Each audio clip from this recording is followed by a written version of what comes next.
Hindi kita malilimutan,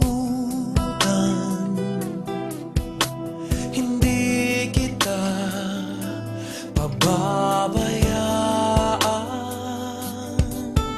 Nakaukit magpakailanman sa aking palad ang iyong pangalan. Malilimutan ba ng ina ang anak na galing sa kanya?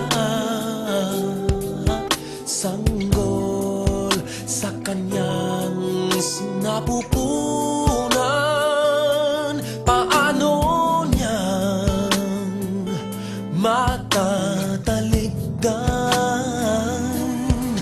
Ngunit kahit na malimutan ng ina ang anak niyang tangan, hindi kita malilimutan. Kailan may di pababayaan. Hindi kita malilimutan. Kailan may di pababayaan.